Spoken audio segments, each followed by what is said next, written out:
behalf of entire SDM family, I would like to welcome you all to the Foundation Day lecture. Our vision is to be known internationally as a unique management institution that has permeated a philosophy of management education and governance, which is Indian in ethos and global in relevance. To commemorate the setting up of SDMIMD, the Institute has been organizing Foundation Day lecture every year. Eminent speakers in the past have been Dr. Devi Shetty, founder Narayana Hridayalaya, and Dr. Harish Hande, founder Selco India and a Raman Magsaysay Award winner. This year, to grace this special occasion, we have with us Mr. Sivakumar, Group Head of Agri and IT Business, ITC Limited, to deliver the Foundation Day lecture.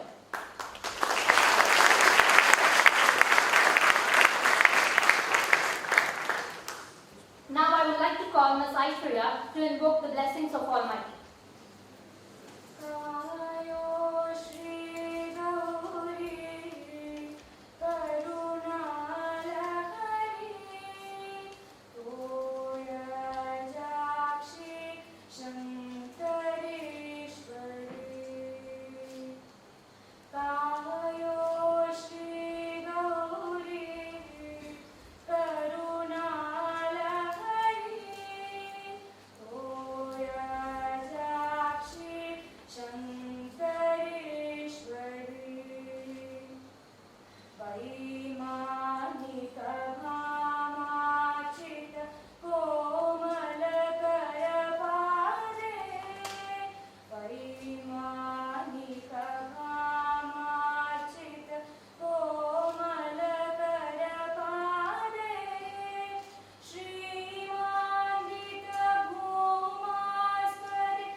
May I now request our Chief Guest, Mr. S. Sivakumar, our Director, Dr. N.R. Parasuraman, Deputy Director, Dr. H. Kartri, Dr. M.R. Suresh and our student coordinator Barka Agarwal to kindly grace the stage and make this foundation day by lighting the lamp.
I would now request Dr. N.R. Parasuram to formally welcome the chief guest with a bouquet and deliver the welcome address.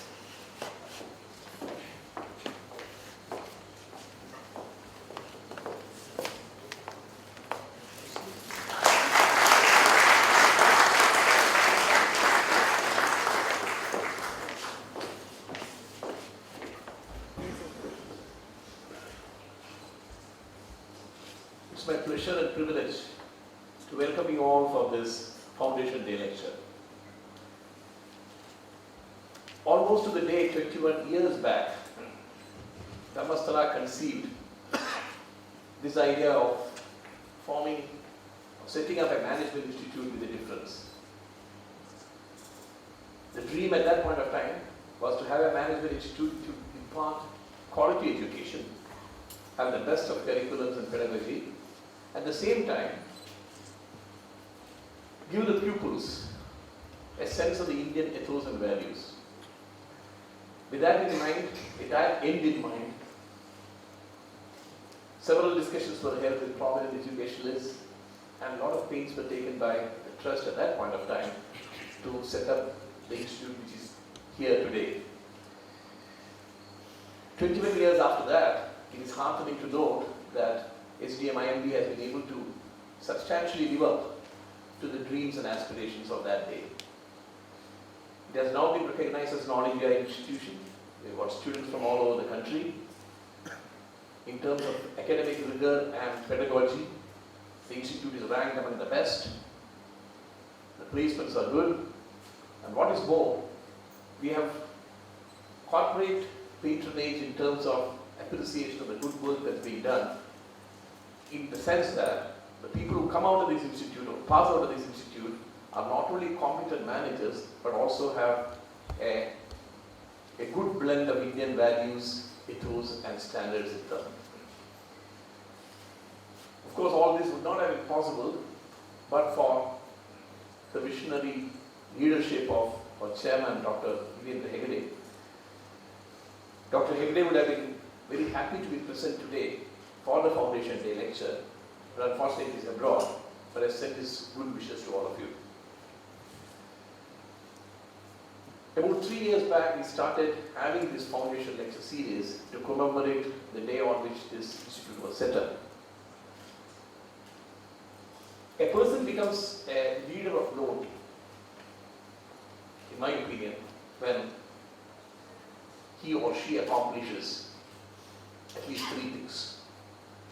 1, creation of value for the company he or she is working in and for the stakeholders and for those associated with the company. 2, to create an impact which has got a social relevance, which is a lasting impact that has got a social relevance for the entire country, if not even beyond the country. And 3, set up something that is worthy of emulation by others. So we have with us today Mr. S. Sivakumar, Group Head, IT and Agri-Business of ITC Limited, who embodies all the 3. Let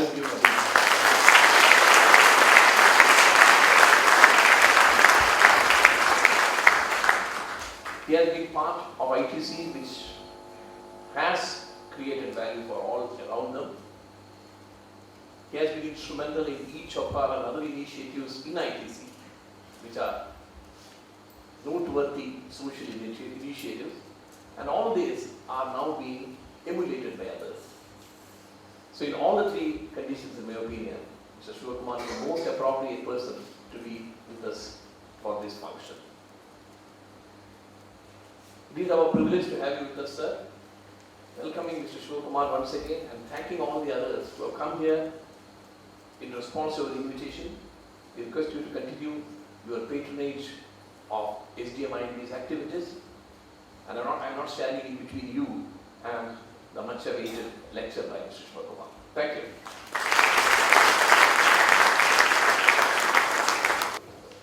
May I now request Dr. H. Gayatri to introduce the speaker.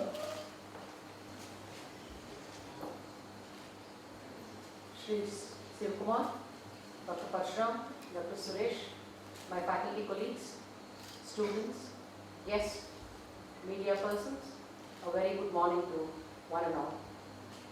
It's my pleasure and honor to introduce Mr. Sivakumar today.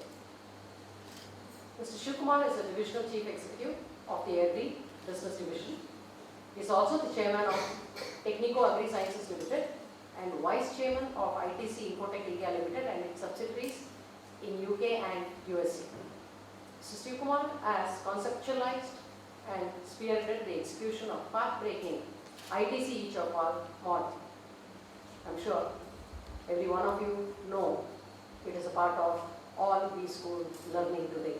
Not just that I was just given to understand that it has become a part of school in CBSE syllabus. Such is the contribution of each of us to the market and the company. Topper of the class of 1983 from the Institute of Rural Management, Anand, Irma, Sivakumar has worked with Farmers Cooperatives for 6 years before joining ITC in 1989. Mr. Sivakumar is currently the Chairman of National Agricultural Council of Confederation of Indian Industry and a member of World Economic Forum's Global Agenda Council on Social Innovation and a member of UN Global Compact's Core Advisory Group to develop sustainable agricultural business principles. He has also served on boards of India's National Bank for Agriculture and Rural Development, NABARD, Indo-US Knowledge Initiative on Agriculture, Institute of Rural Management, Anand, and Private Sector Committee of Consultative Group of International Agricultural Research, among other organizations. Well, this is very, very briefly about the speaker today. As earlier mentioned, I would also not like to stand between the speaker and you. With this short introduction, I request you to deliver the talk, sir. Thank you very much.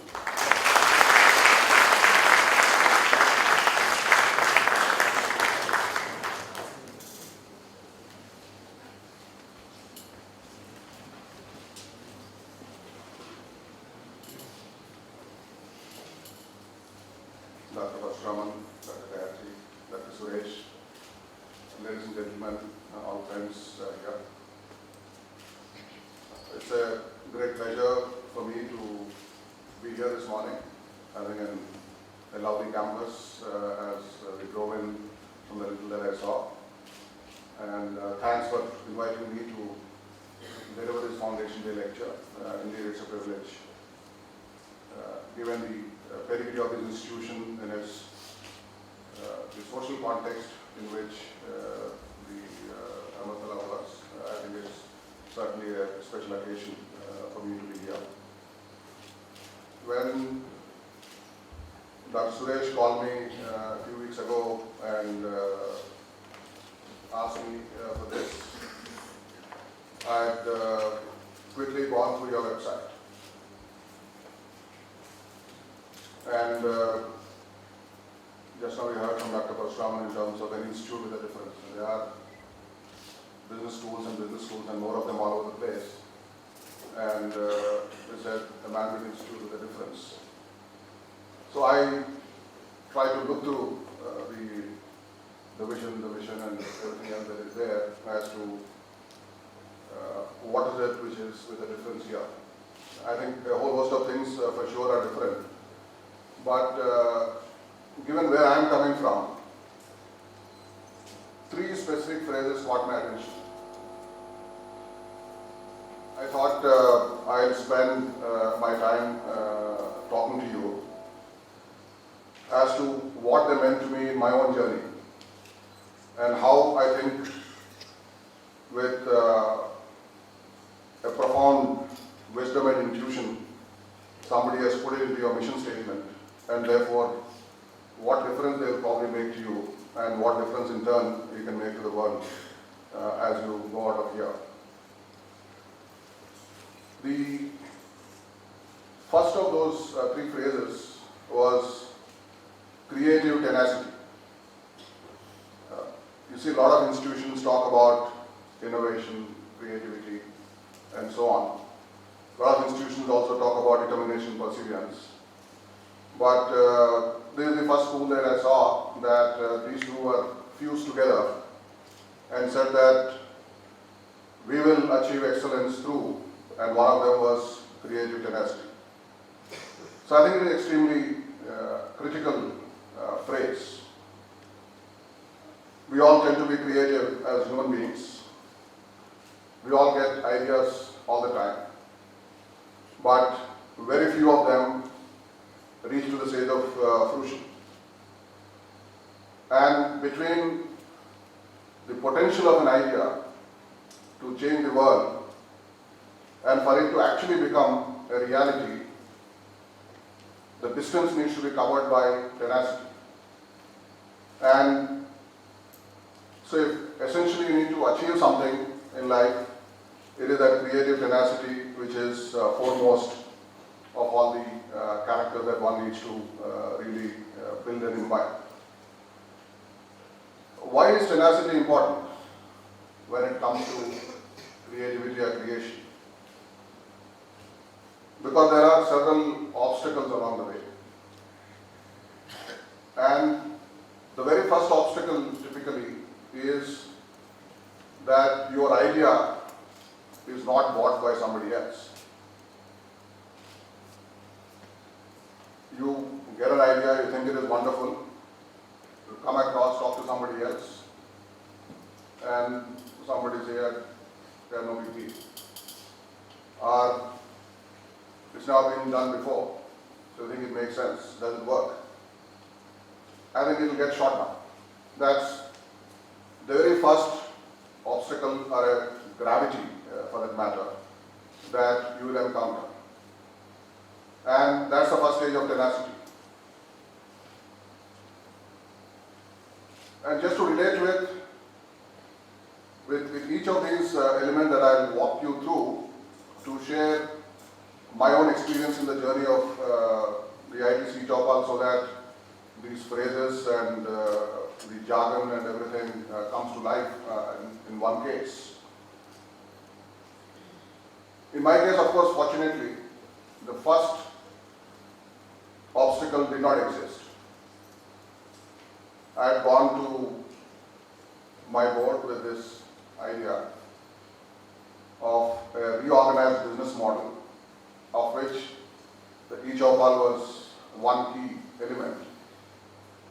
And I had asked for a budget of 50 lakhs of rupees to experiment with that idea. This was 1999. Experiment because it was an idea, it was a concept, many things were unknown, and therefore one needs to figure out before you actually take a plan back. Typically in any corporation, any business for that matter, when you have a proposal for a capital expenditure or any expenditure for that matter, the first response is that, okay, you asked for 50 lakhs, can you do it at 35 lakhs? There should be a way to reduce the cost somehow. You may have done all your due diligence, but maybe there is a way. Why don't you explore it?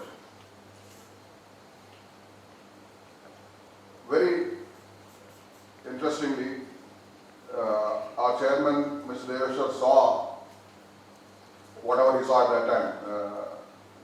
Subsequently, of course, a lot of research was done into that decision as to what was seen for it to trigger a response like this. He said, I'll give you 10 crores.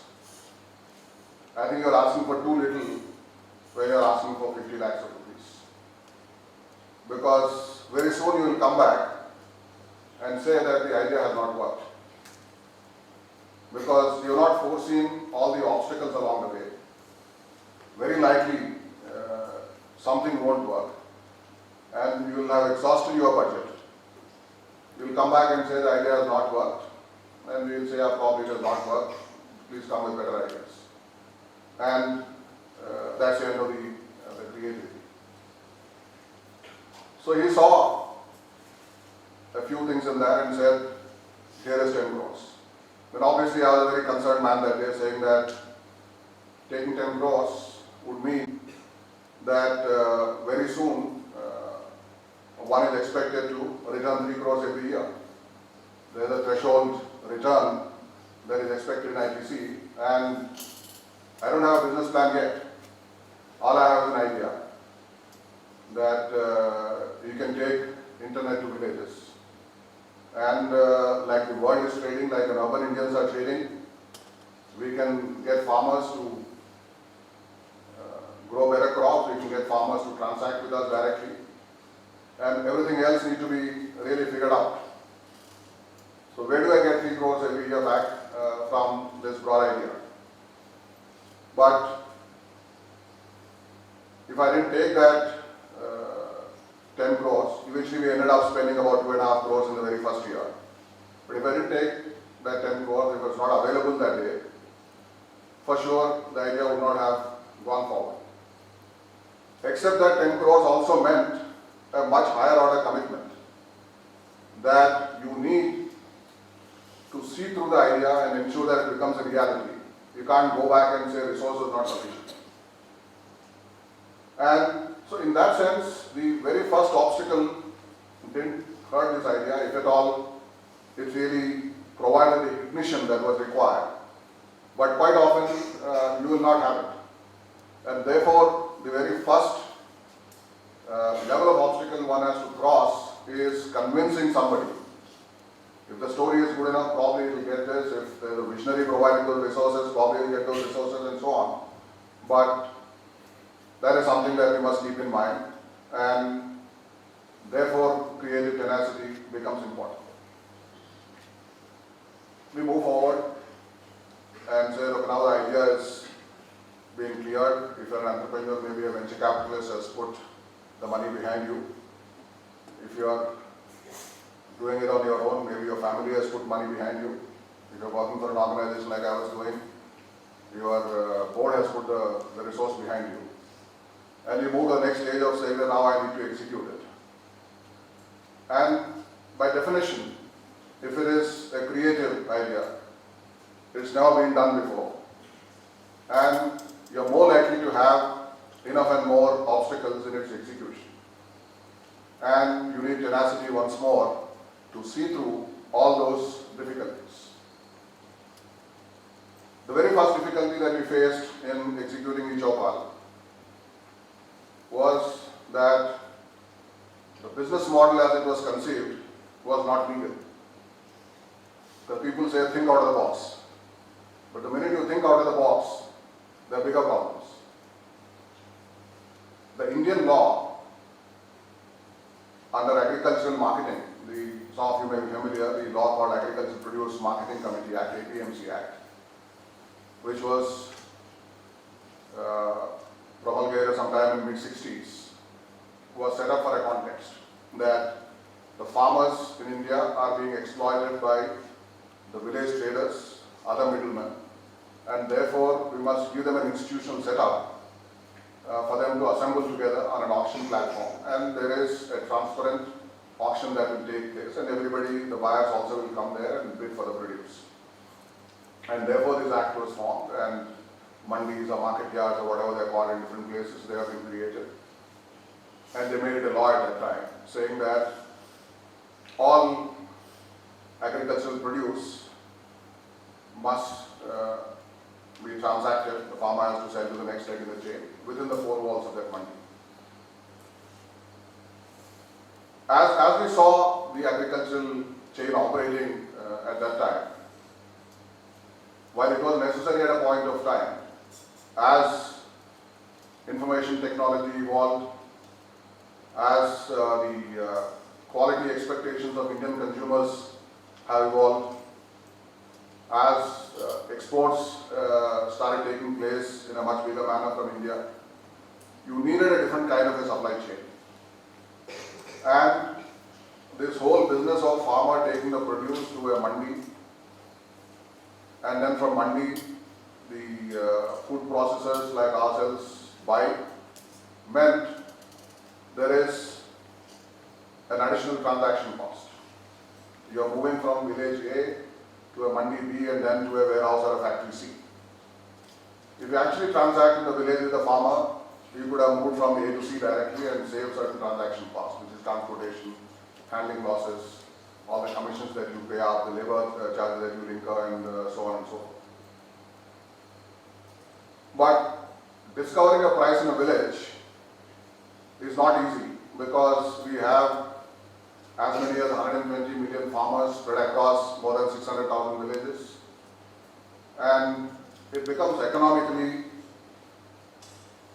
expensive to actually go to the village and transact, because transportation from there ends up being much more expensive in those kind of small lot sizes. And all buyers can't go to the village and then look at the quality there and then bid for the price.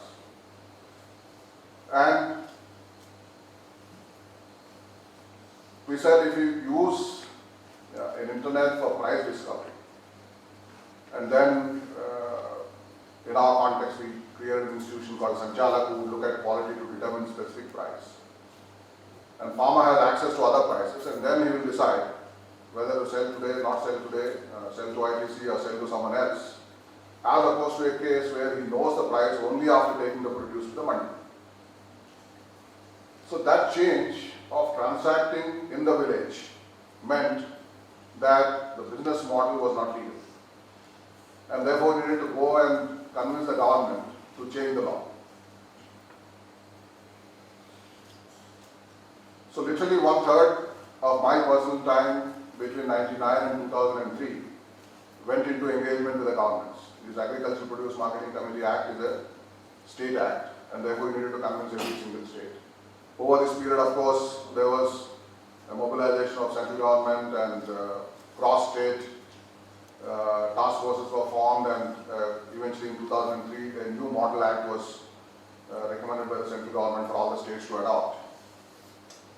But the first obstacle of getting this law changed, obviously when you go to the government and talk, the first response is that you are a private sector for a profit company. So you bring some proposal, obviously it means it is of interest to you. We are here to take care of the welfare of a much larger society and in greater public interest. So therefore this is not something that we can do. You cross one step forward and convince them, saying that in spirit this is much better. A farmer is now empowered to decide when and where to sell, instead of after sinking the cost, and therefore he had really no choice. Come to the second stage where people say, okay, fine, we are convinced that one ITC may do it right, but once you open it up, you have to open up to everybody. And then what is the guarantee that the quality is determined right, what is the price communication is done right? So how do we regulate the new dispensation? It's a genuine concern. And then we crossed that also in convincing government. And one of the issues that was raised by one of the officers was that all the prices are disclosed on the computer. What is the guarantee that you are putting up the prices of other mandis in a true manner? Just to dupe the farmers to sell to you at a lower price, you will first say in the mandi in the next town, price is real price minus let's say 10%, and then those are the days when mobile phones have not yet penetrated as much as they do today. So what is the guarantee that you do it right? So you actually come to government, get your prices approved every day, and that is what you must upload on your computer. So there can't be any more impractical solution than that. Yeah, because you are trying to do a live price discovery in a village. And then we made an offer after some thinking that we'll put up our prices live. You open our website anytime and see, and you have your own prices that are visible to you. So anytime you see that our price is incorrectly done, you cancel the permission that you are giving to us to operate outside the APMC. So somebody got convinced with that and then said, but we don't have internet connectivity in our office. So we said, we will provide the internet connectivity. You know, we can't accept in a government office an internet connectivity provided by a private sector. So the obstacles after obstacles in execution certainly will come your way. And in this whole spirit of how do you get a government convinced to change the law was obviously the very first obstacle that we had. Needless to say, at that point of time, even today, to a large degree, you don't have an internet connectivity that gives you high bandwidth in villages. So we had gone to BSNL and said that, okay, what is your fiber rollout plan in villages? So they had given us a plan. So we said, okay, we'll roll out each of us wherever the fiber is rolled out by BSNL. And then that was running behind schedule, or some of that got changed for various other reasons, and somewhere else the fiber was getting late.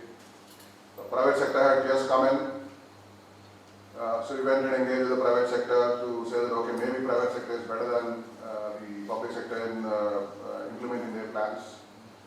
And none of them are really interested in rural at that point of time. So we are still about scratching the surface in urban India, the metro India.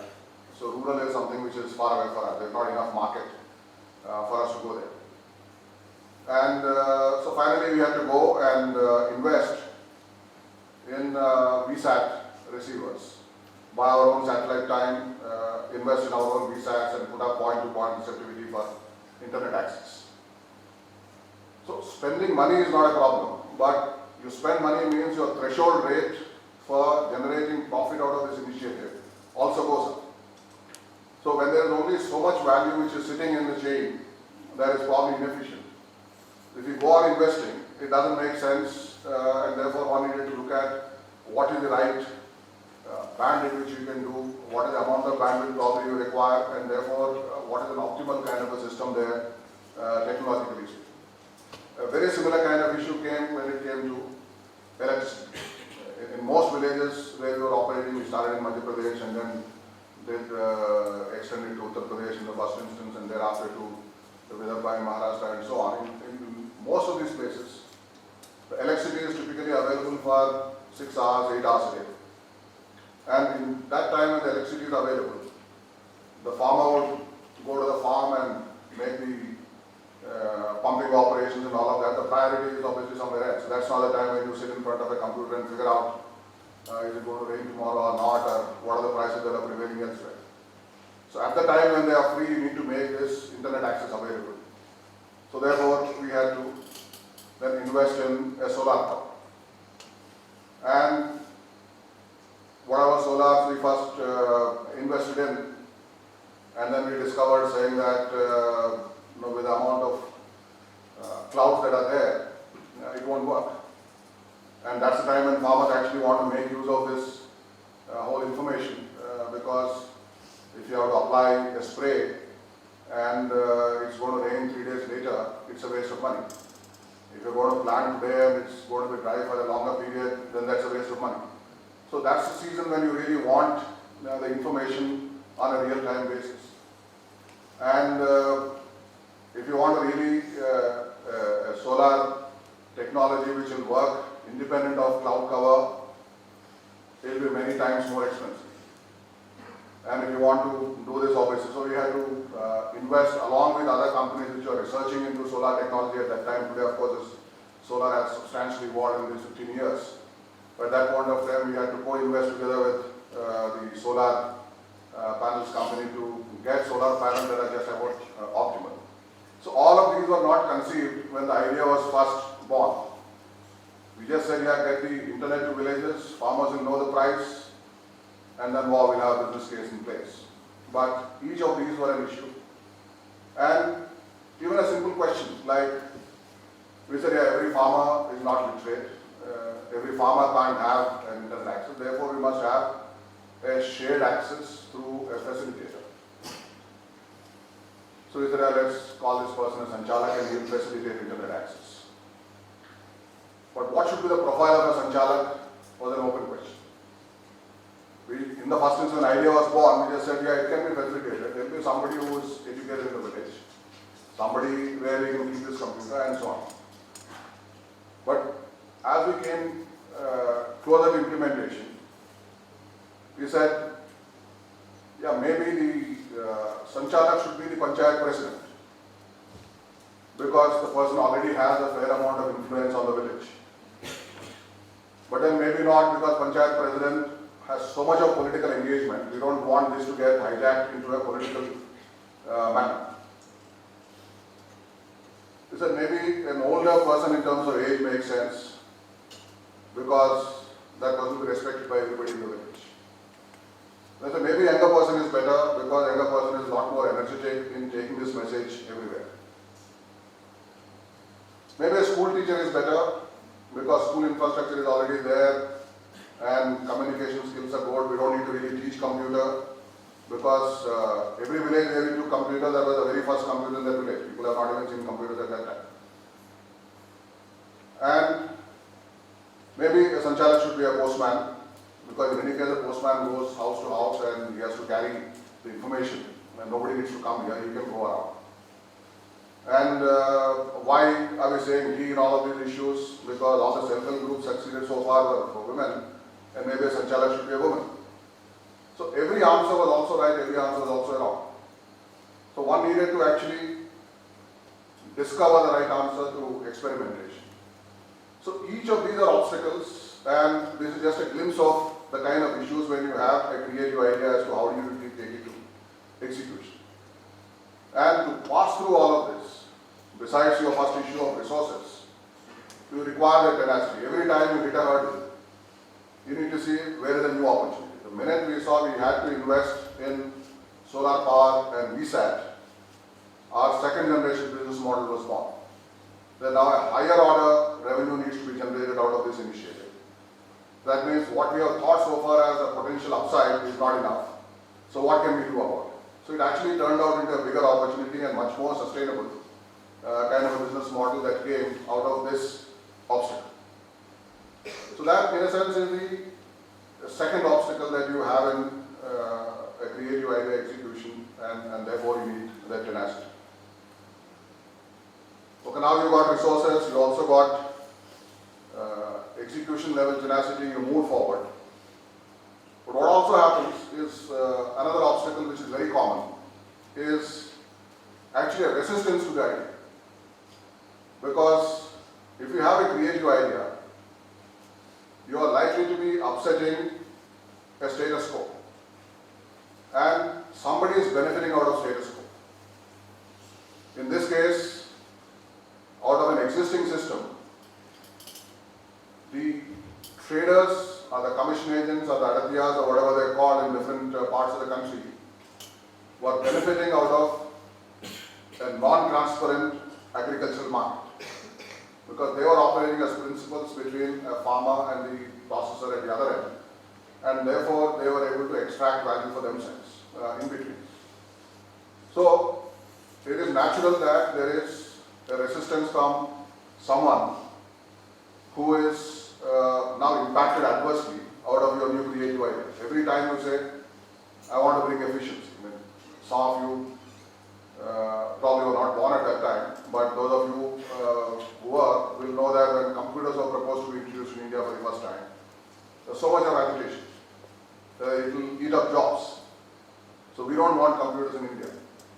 And I mean, today obviously India came back to holding its head high in the global market, partly because of information technology.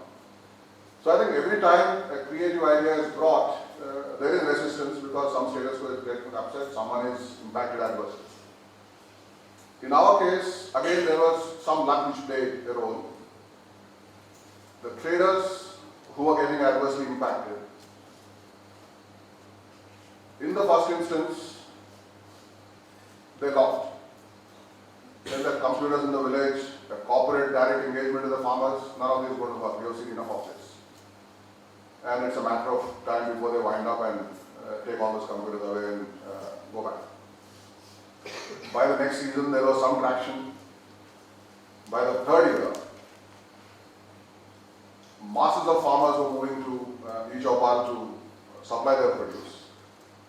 And the share of mandis was shrinking. It so happened that in that state, Madhya Pradesh, the government had changed.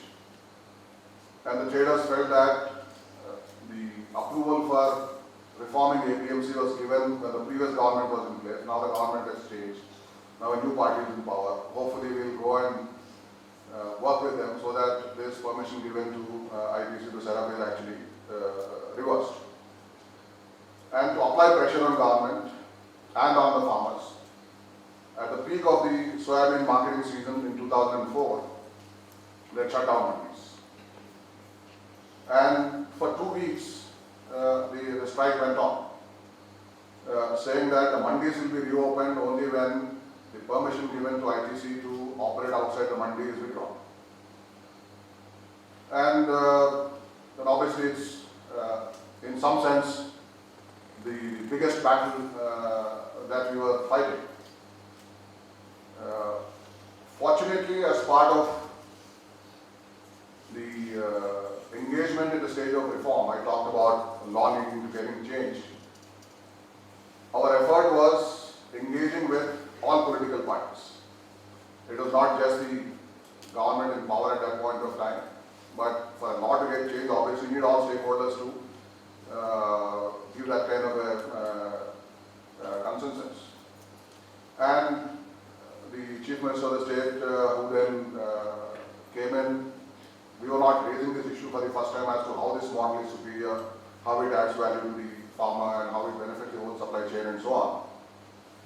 And the Chief Minister called us and said, you know, it's not easy for us to take on this traders agitation. It's the peak of the marketing season for this crop. It's the primary cash crop for the state. And if the mandis remain shut for long, there will be chaos.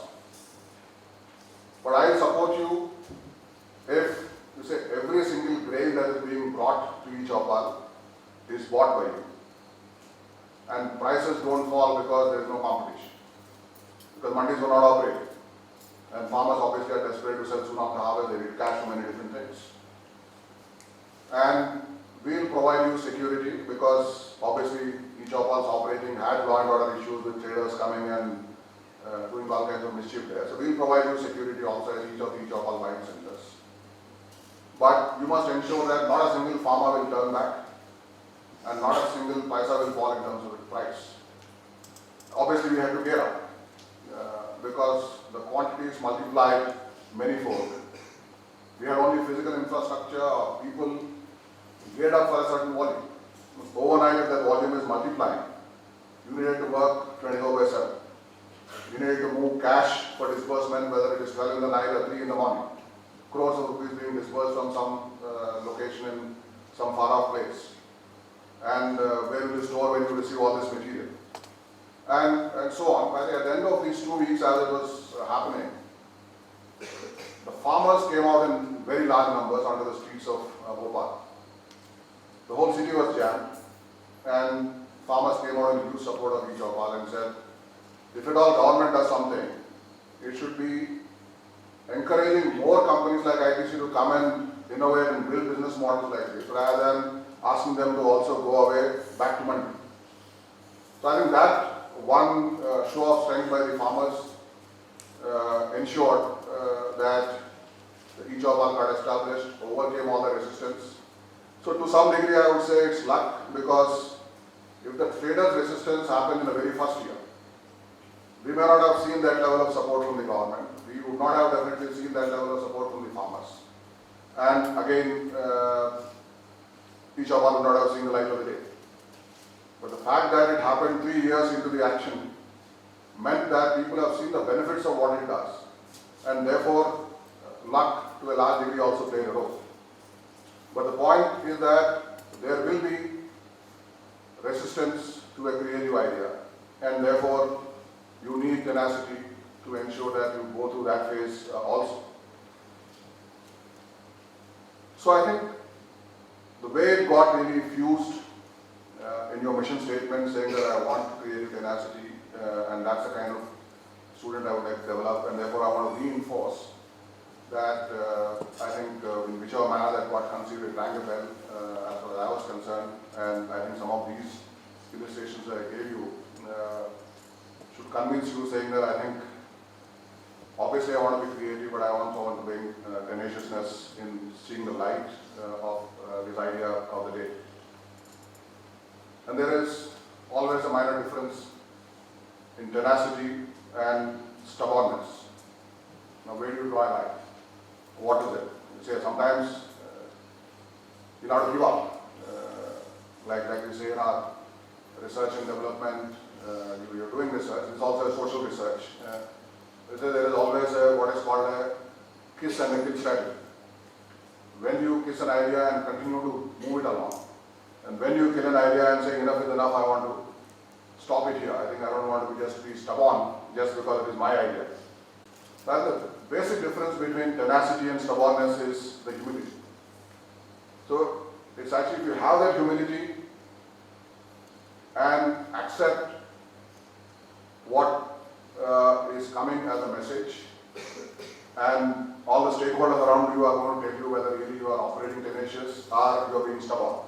That message will be very visible. If you have that humility and accept that, I think you will know the difference and say, okay, I won't be stubborn and I'll stop here and I'll move on and figure out something else. I think it's also important when you are talking about tenaciousness to say that I should not be stubborn in whatever that I'm doing. So that was the first phase.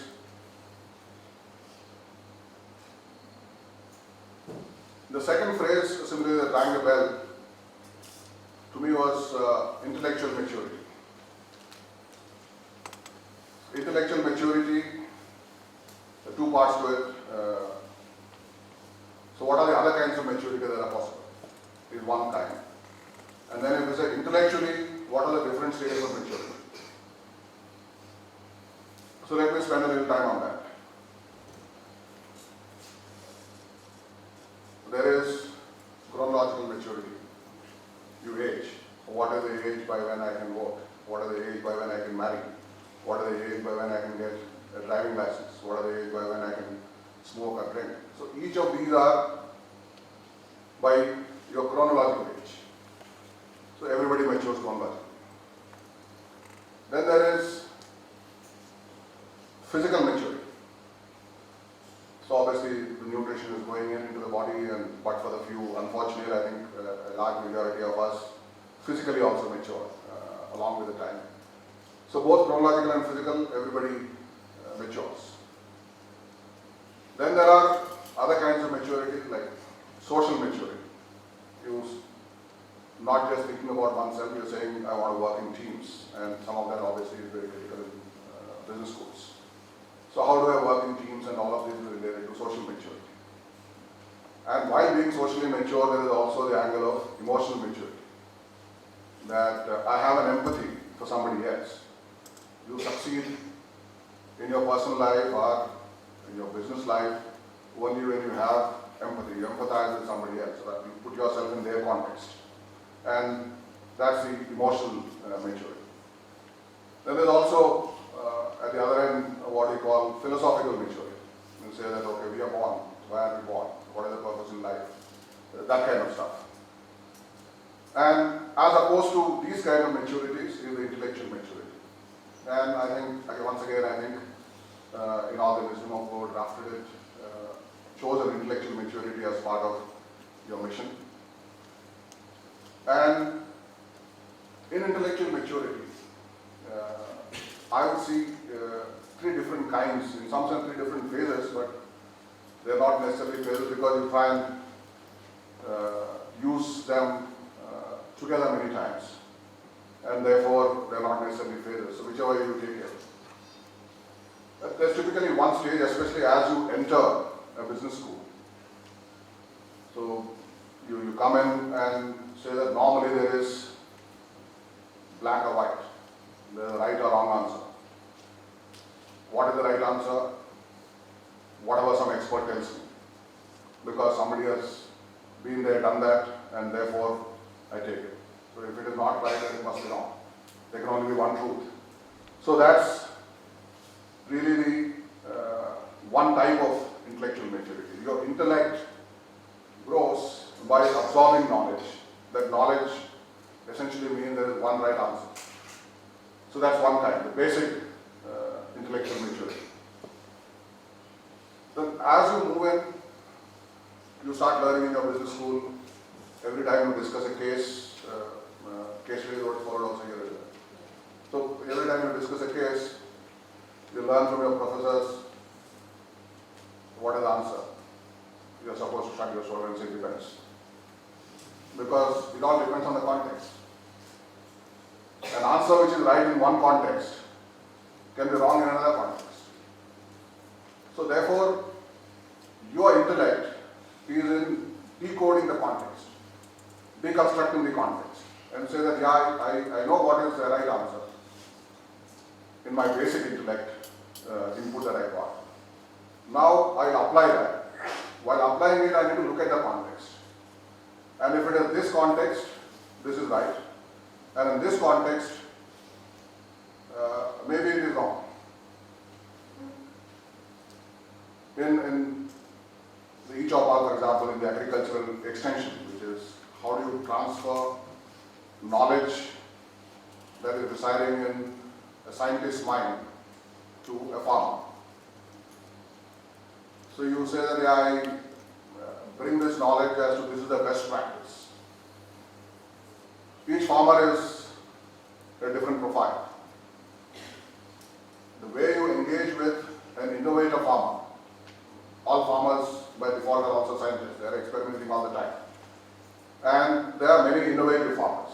The way you engage with an innovative farmer in communicating what a scientist thinks is a better practice needs to be very different in terms of how, compared to what is being done currently, is what is its pros and cons, how an alternative system will demonstrate pros and cons, and somebody is willing to take that risk and experiment that on his own feet. The way you engage with that kind of a farmer is very different. And therefore, when you are designing your web portals, when you are designing your communication, when you are designing your demonstration farms on the field, all of this need to keep this in mind. Then there are also farmers who are quick adopters. They are not the first to go and innovate.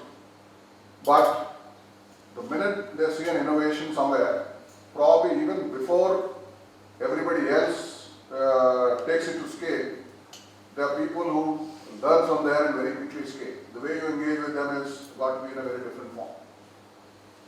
And then there are many farmers who are slow followers, who say, okay, let me see 2-3 seasons. I don't have a risk appetite, or I don't have the resources, or many times it could be out of laziness, or many times because my father told me never to deviate from what he told me. There are all kinds of reasons in the village or the farm. And it is not just related to farming. I'm just saying farming because I was illustrating the case of each other. But in every single context, you come across these kind of contexts. Every case study that you dealt with, you would have seen those kind of contexts. So the second kind of intellectual maturity is you bring in that knowledge, but you apply that by deconstructing the context and then saying, okay, in this context is the right answer, but if I actually apply that here, it won't work. Either it's a wasted resource or it is an answer which will backfire. Then there is the third kind of intellectual maturity, which is probably the most interesting of intellectually kind of a thing, is that something is true, equally opposite is also true. So you need to be able to hold that thought in your mind. As you can can call it an opposable mind. That how do I hold two thoughts together in my mind? A lot of the times you come across ambiguity. Tolerance to ambiguity is always considered a good characteristic in a manager, in a leader. But in your intellect, if you are able to hold these two thoughts together, I think that's a good trigger also for innovation. I think the most critical insight that we brought into each of us was from here.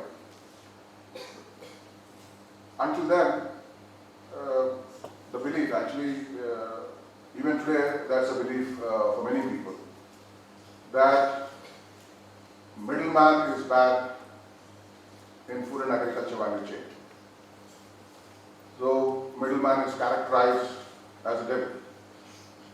Farmer produces and consumer finally buys, and the examples abound, like saying tomato, a consumer buys at 100 rupees, farmer gets 10 rupees.